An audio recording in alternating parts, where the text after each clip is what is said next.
Welcome back to another episode of Freedom Blueprint Podcast. I'm your host, Justin Deese. And listen, before we jump into today's episode, I wanted to share something pretty cool that we're doing. You know, one of the biggest challenges I hear from owners across the country is in finding and developing great service managers. And honestly, that's exactly why we created Service Manager Academy. This is a 12-week program to help your managers go from top performing technicians to confident leaders. In this program, they'll learn how to lead their teams, protect gross profit margin, and create a culture of accountability and success. If you want the business to run smoother and grow stronger, check out servicemanagertraining.com. That's servicemanagertraining.com. Now, let's get back to the next episode. Running a home service business is hard. So how is it that some people make it look so easy? Well, we'll tell you. This is the Freedom Blueprint Podcast. It's always good to hear the wins that successful contractors have. But have you ever thought that the best advice would be to hear about the speed bumps they encountered, the mistakes they've made along the way? We're going to talk about the good, the bad, and the ugly. We want you to be successful and avoid the mistakes others have made. Let's get this party started. Welcome to the Freedom Blueprint Podcast. Now your host, Justin Deese. Welcome back to the Freedom Blueprint Podcast. I'm your host, Justin Deese, and as always, I am excited that you are here hanging out with me today. And actually, this is going to be the last episode I'll be recording here in the studio for a few weeks, because if you know anything about Kristen and I, you know we like adventure. Kristen and I are about to hit the road, and we're not just hopping on a plane. We're actually going to take our RV out west on a 3-week road trip. And I got to tell you, I'm really excited about it. This is not the first time we've done this, but I feel like it's been a long time since we've kind of hit the road in this fashion. So basically what we're doing is we're going to head from here. We're going to go out to the ACCA show in Las Vegas, and then we're going to drop down to Phoenix, and then we're going to make our way back across Texas, maybe Dallas, maybe Houston, who knows? And then we'll head back here to Florida. Now, last year we did something similar, but we did it airplane to airplane, airport to Uber, Uber to hotel, hotel to conference room, and back again. Although that's really fun to do and all that good stuff, this year we're going to do it a little bit differently because this year we're going to build a little bit of margin into our journey. We're building flexibility into the schedule, and we're building a little adventure into our plan. And that leads me to the question I want to talk about today. What kind of freedom are you building in your business? Because the truth is, freedom looks different for every person, for every owner. So for you, freedom might mean growth. It could mean scaling to $10 million, expanding into new markets, buying a competitor, crushing big revenue goals. For others, freedom means something totally different. For some, it might mean coaching your kid's team, taking a Wednesday afternoon off, or going hunting and fishing and not feeling guilty. Or it could be taking a 3-week road trip without your phone blowing up. Neither one is wrong, but they require a very different business. And most owners never slow down long enough to decide which one they actually want to build. If you don't intentionally design your business, it'll design you. And most of the time, that design looks like 80-hour work weeks, constant stress, being the answer to every problem, and feeling like your business owns you. And let me tell you, that's not freedom. That's a job with a ton of risk. And I've lived on both sides of this. Almost 10 years ago, Kristen and I pulled our kids out of school and left on a 6-month RV trip across the country.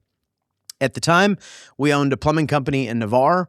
We owned an appliance company in Atlanta. We had rental properties that were here. And we also were partners in a national coaching business.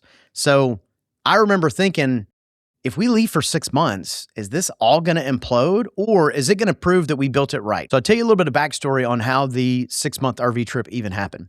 So Chris and I were sitting in my office one day, and I had a big map, and I had different pins on different conferences coming up and some on-site shop visits I had scheduled. And we just kind of looked at it, and I just kind of made the comment. I said, what if we just got in our RV, pulled the kids out of school, and hit the road? And sure enough, we did it. And, there was a lot of anxiety with it because, one, we're pulling the kids out of school. right? Now we're having to teach them from the road, and we're having to work. But, at the end of the day, what we wanted to know is, did we build the business correctly? Or did we build a business that was 100% reliant on us, which we didn't want? But what happened next was really a huge lesson for me. The business didn't just survive. They all actually thrived. Revenue stayed strong, leaders stepped up, and customers were served well. And then it kind of hit me. Freedom, it's not accidental. Freedom is engineered. If you want real freedom in your business, the first thing you have to build is leadership, not dependency. If your business can't operate without you, you don't own a business, you own a job. Freedom starts with leadership depth. That means clear roles, clear scorecards, clear expectations, and clear authority. Your service manager needs to know what winning looks like. Your CSR team needs to know what success looks like on their department. Your dispatcher needs to know what a full board actually means. You can't just say they just should figure it out. You have to build a plan for them to win. And you have to develop leaders who build other leaders. Because if you're the only leader, you are the bottleneck. The second thing you need is systems. You cannot scale chaos, and you definitely cannot leave chaos for 3 weeks. Freedom requires systems. How are calls handled? How are technicians dispatched? How are KPIs reviewed? How are meetings run? If your systems live in your head, you can't leave. But if your systems live in dashboards, scorecards, processes, and habits, now you have leverage. This is why I talk about scorecards, performance standards, weekly meeting rhythms, and accountability structure. Not because they sound fancy, but because they create freedom. The third thing you need is clarity. You have to decide what freedom actually means to you. Some owners want to build and sell. Some want to pass the business down to their kids. Some want a lifestyle business. Some want to dominate their market. The mistake most owners make is they try to build everyone else's version of freedom. If you want to work 100 hours a week and scale aggressively, great. Build that intentionally. If you want margin, time, flexibility, excellent. Build that intentionally too. Just don't drift, because drifting creates frustration, while clarity, it creates peace. So here we are 10 years later, and Kristen and I are about to do it again. Not for 6 months this time, but for 3 weeks. And what makes this one exciting is we're not rushing. We're not sprinting through airports. We're actually building flexibility into our schedule so we can stop, see friends, visit shops, sit down with owners, record some podcasts, and actually enjoy the journey. One of the things on our other road trip that we had just an absolutely amazing time. Our kids were the right age to really enjoy it, but there was a lot of rushing. Even though we were gone for 6 months, there was a lot of hurry up, and having that to do over again, I definitely would have built a little more time for enjoying the ride, right? Just enjoying it every day. And so that's why we're doing it this way. Again, we're not going to be gone for 6 months. We're only going to be gone for 3. And we still own businesses. So if you're like, well, sure, you're doing that now because you sold your business. Well, we sold one of the businesses. We still own a couple of businesses, one of which we just bought here at the beginning of the year, which is a restaurant. And most people can tell you restaurant can be pretty dominating. But all the things that we talk about, all the things that we teach, we have implemented into the restaurant, and it's going really well. And I have no doubts that leadership team is going to do an amazing job while we're gone. So let's bring all this stuff home. If you want real freedom in your business, remember 3 things. Build leaders who can win without you. Install systems that don't depend on you, and get clear on what freedom actually means to you. Freedom isn't escaping your business. It's about designing it the right way. So here's my action steps for you this week. Ask yourself one question. What does freedom actually mean to you? Then identify one place in your business where you're the bottleneck and start developing one leader who can carry more weight. Don't try to fix everything at once. Just start with one.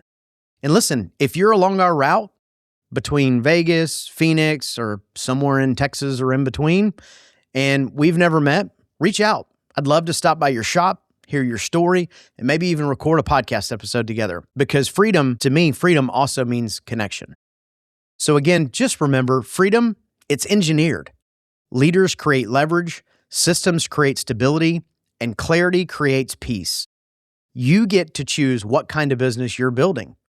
Just make sure it's one you actually want to live inside. Thank you for joining me on today's episode. Make sure you subscribe so you're notified when new episodes are released, and share with a fellow leader who could benefit from building more freedom in their business. Until next time, keep setting those goals and watching your business and leadership transform. This is Justin Deese signing off from the Freedom Blueprint podcast. Stay motivated, build intentional freedom, and as always, keep crushing it. You've been listening to the Freedom Blueprint Podcast. Information is useless if not applied. So take what you've learned and go and implement it. We hope you've enjoyed the show. If you did, make sure to like, rate, and review. We'll be back soon. But in the meantime, find us on social media at Freedom Blueprint for Home Services and hit the website at www.freedomblueprintpodcast.com. See you next time.